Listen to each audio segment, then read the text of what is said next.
Hello friends, welcome to merit Pathshala. आज का जो हमारा टॉपिक है वो है साइकोलॉजी साइंसेस।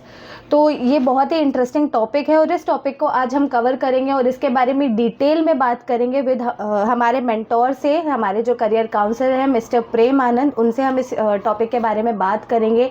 और सर इस टॉपिक को डिटेल में कवर करेंगे स्टेप बाय स्टेप, जैसे कि इसके अंदर क्या क्या करियर स्कोप है, क्या करियर अपॉर्चुनिटीज़ हैं, इंडिया और अब्रॉड से इस कोर्स को करने के क्या क्या बेनिफिट्स बच्चों को मिलेंगे।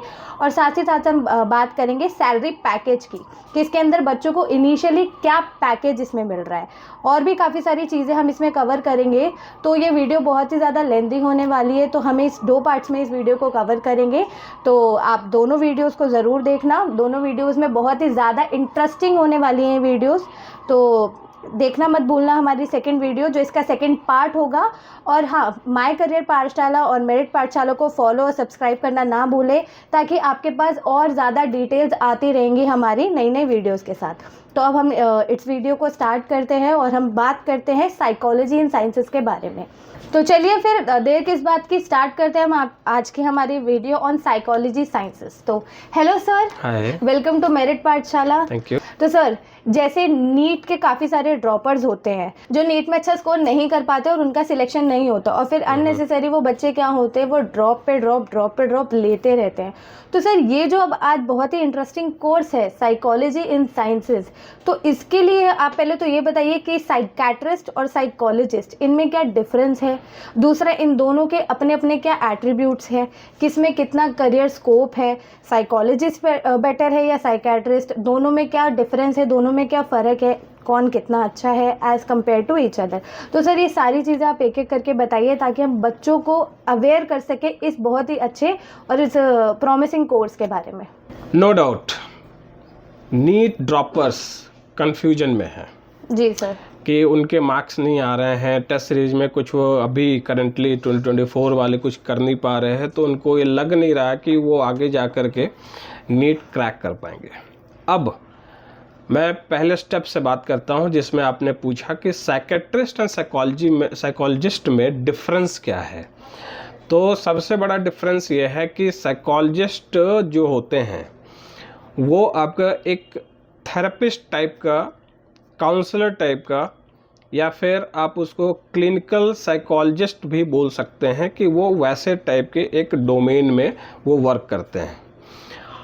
साइकियाट्रिस्ट बहुत ही क्लियर कट है कि without MBBS super specialisation course में जब तक वो एंट्री नहीं लेते हैं स्टूडेंट्स, तो फिर वो साइकियाट्रिस्ट नहीं बन सकते। तो टोटली जो मेंटल हेल्थ है उसके लिए एक साइकियाट्रिस्ट स्पेशलिस्ट कोर्स होता है, जो कि सुपर स्पेशलिस्ट कोर्स है। तो ये तो फ़र्क हो गया। नेक्स्ट, साइकियाट्रिस्ट या साइकोलॉजिस्ट दोनों में करियर ऑप्शंस क्या हैं, इनके फ्यूचर स्कोप्स क्या हैं, अच्छा कौन ख़राब कौन, ये सब थोड़ी सी मतलब जो भी चीज़ें हैं। तो मैं आपको यहाँ पर एक इन जनरल टर्म्स से बताना चाहूँगा कि साइकियाट्रिस्ट चलिए एक डॉक्टर डिग्री के बाद है, लेकिन आपको ये साइकोलॉजिस्ट जो है इसकी भी वैल्यू कुछ कम तो नहीं है।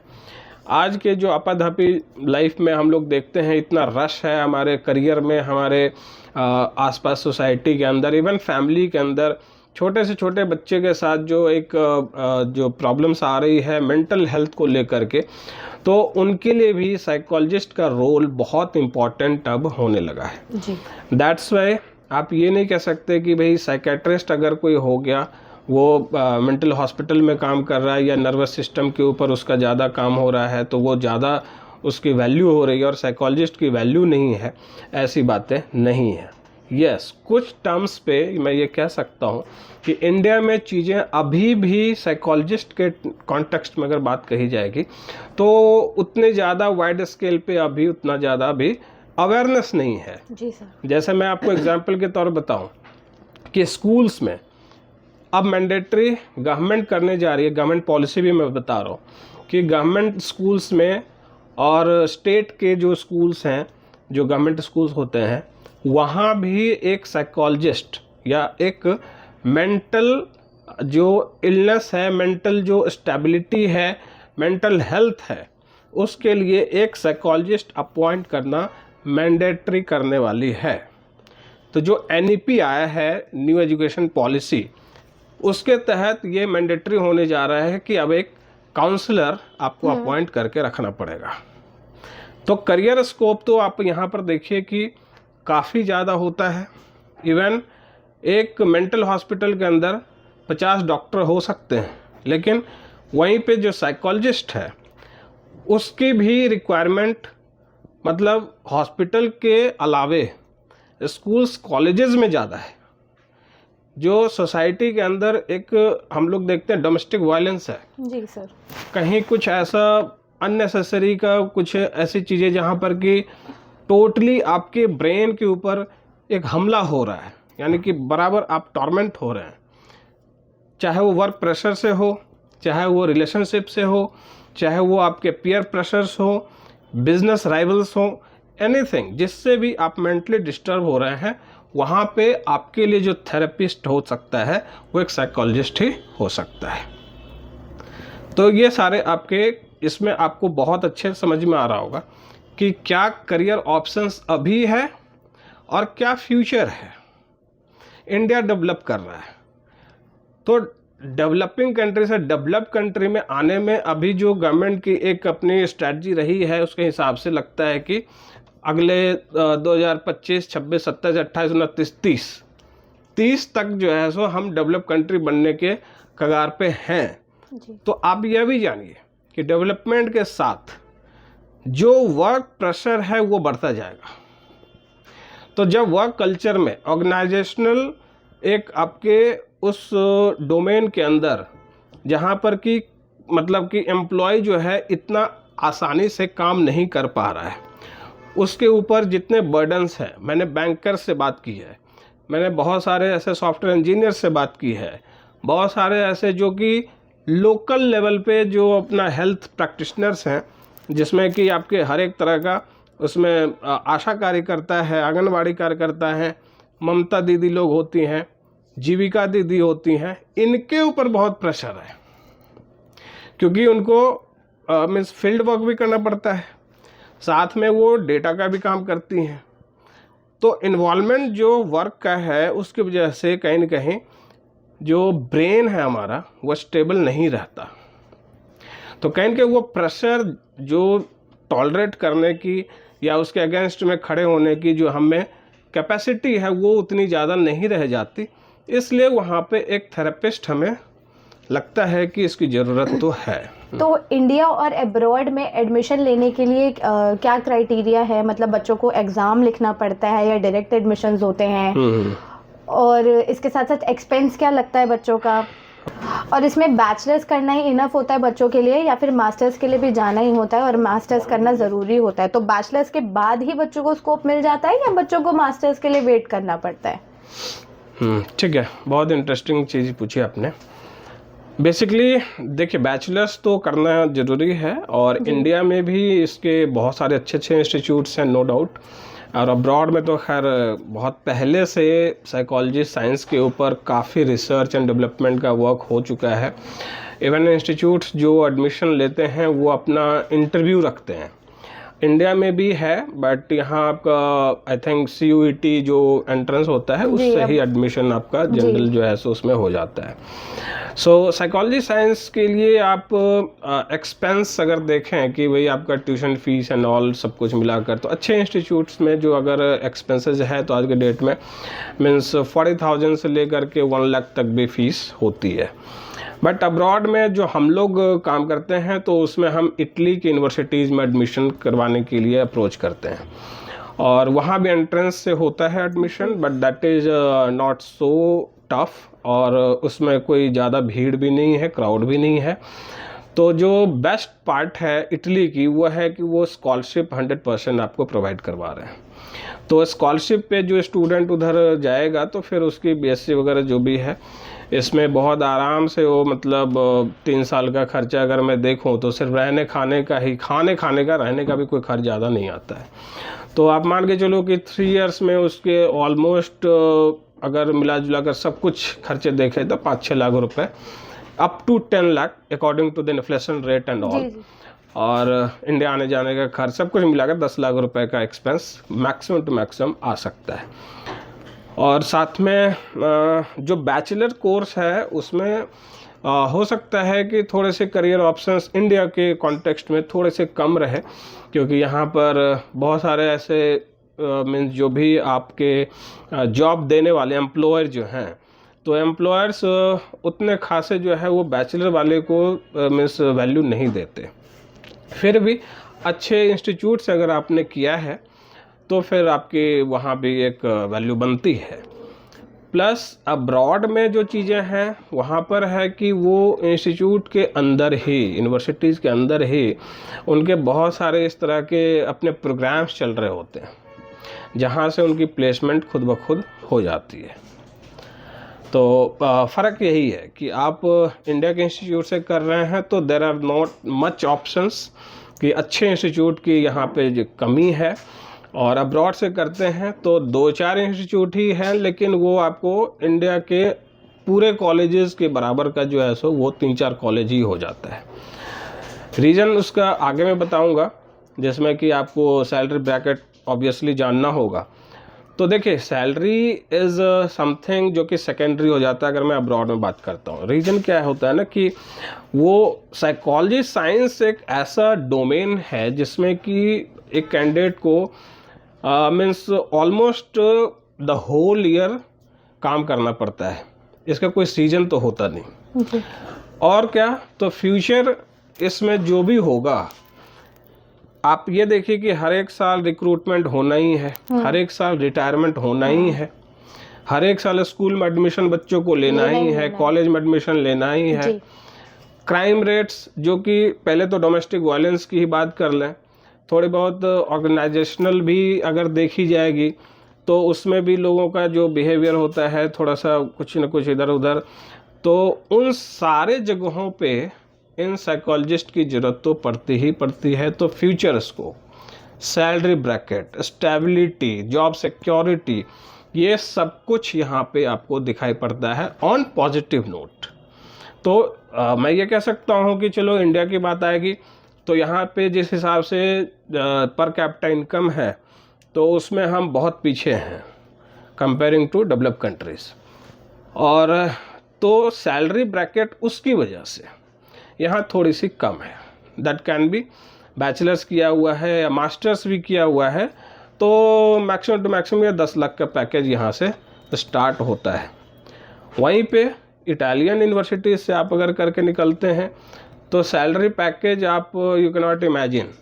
रीज़न क्या है कि उनके यहाँ पर ये रूल है गवर्नमेंट का कि जो भी बैचलर्स कोर्स करके आएंगे उनकी सैलरी बराबर होगी। तो साइकेट्रिस्ट अगर कोई आ रहा है तो हो सकता है 1 लाख रुपए उसकी ज़्यादा होगी, लेकिन साइकोलॉजिस्ट की उससे 1 लाख रुपए कम भी होगी तो भी वो मान के चलो आपके 2000 यूरो पर मंथ से स्टार्ट करेगा। तो आज के टाइम पे 92 रुपीज़ जो है सो 1 यूरो का वैल्यू है, तो उस हिसाब से मैं कहूँ कि 2 लाख रुपए के आसपास तो उसका साल का महीने का जो है सो वो आपका सैलरी बन ही जाता है। तो जब मतलब 18 लाख टू 24 लाख कुछ ऐसा जब पैकेज में आपको मिल रहा है तो ये तो इंडिया से बहुत ज़्यादा फर्क आ गया। इस वजह से आपको ये चूज़ करना कि कहाँ से कोर्स करना चाहिए, ये इम्पॉर्टेंट हो जाता है। अच्छा सर, तो ये बताइए कि ऐसे कौन कौन से एरियाज हैं जहाँ पे साइकोलॉजिस्ट ज़्यादा वर्क करते हैं, ज़्यादा मात्रा में वर्क करते हैं, और ये भी बताइए सर कि क्या इसमें सेल्फ सेटअप का कोई ऑप्शन है? मतलब अगर कोई साइकोलॉजिस्ट करने के बाद में खुद का स्टार्टअप करना चाहे, खुद का एक सेटअप रखना चाहे, तो क्या वो स्टूडेंट कर सकता है? और अगर कर सकता है तो उसका इनिशियली बच्चे को क्या एक्सपेंस लगेगा?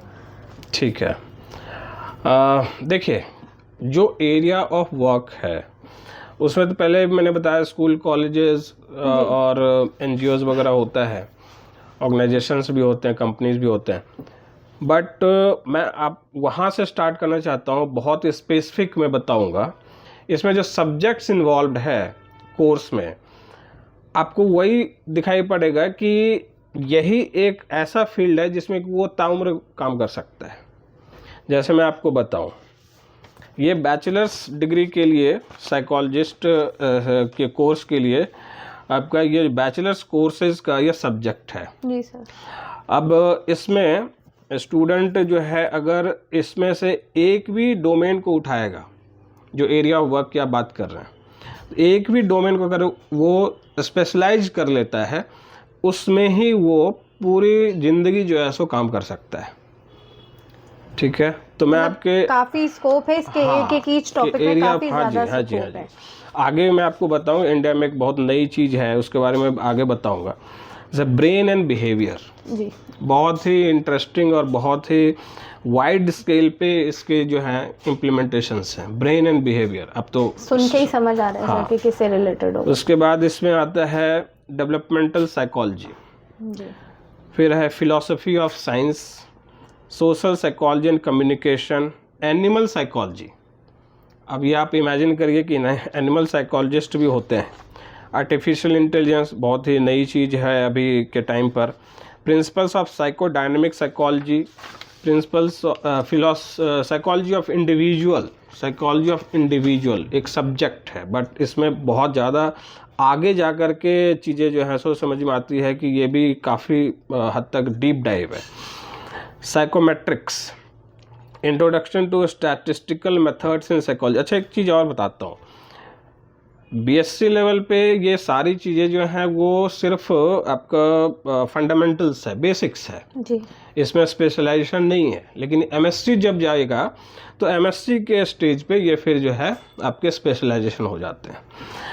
और इसके बाद है आपके क्लिनिकल साइकोलॉजी, बहुत ही अच्छा कोर्स, और इसमें मतलब सब्जेक्ट है लेकिन ये कोर्स आगे जा कर के भी बन सकता है।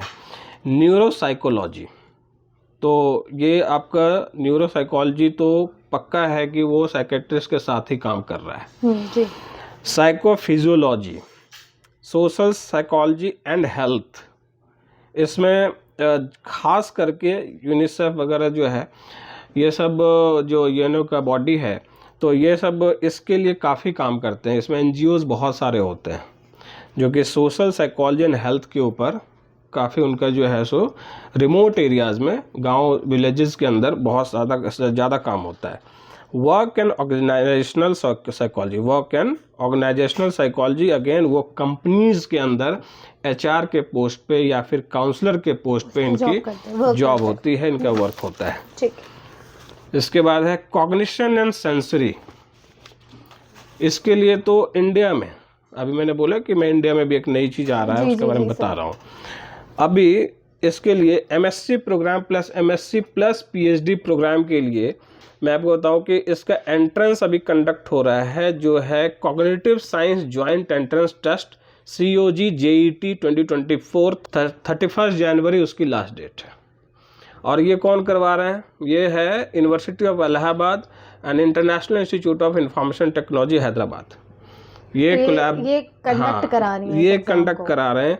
ये सिर्फ एक सब्जेक्ट मैंने आपको बोला है।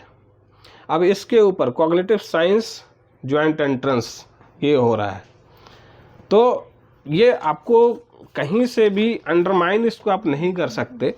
और इस वेबसाइट को जब मैं चेक कर रहा था तो इसमें मैंने देखा कि यहाँ पर ऐसे ऐसे अलुमनाय हैं इन कॉलेजेस के जो कि अभी पूरी दुनिया में काम कर रहे हैं।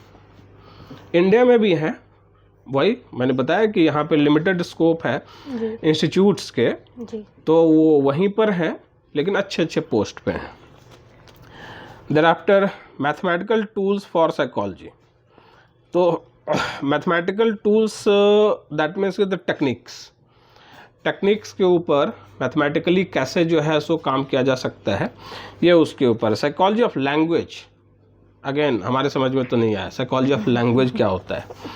Cross cultural perspective on anthropology, देखिए कौन कौन से सब्जेक्ट इसमें इन्वॉल्व हो रहे हैं। मैथ्स आ रहा है, एंथ्रोपोलॉजी आ रहा है, आर्टिफिशियल इंटेलिजेंस, कंप्यूटर स्किल्स, मतलब बहुत तरह के कोर्सेज इसमें इन्वॉल्व हो जाते हैं।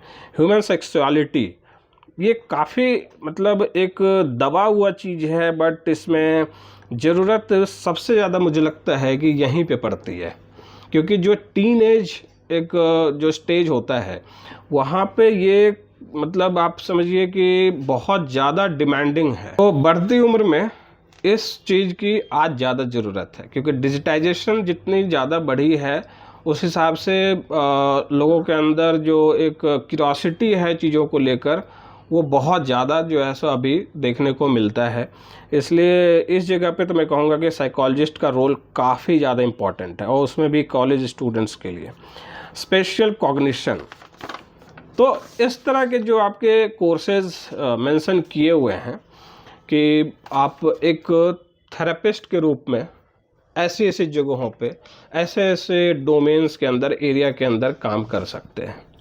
अब आपने पूछा जैसे सेल्फ सेटअप, तो सेल्फ सेटअप के बारे में मैं अब नेक्स्ट वीडियो में बताता हूँ, क्योंकि अब हो सकता है कि ये काफ़ी ज़्यादा लंबा हो जाएगा।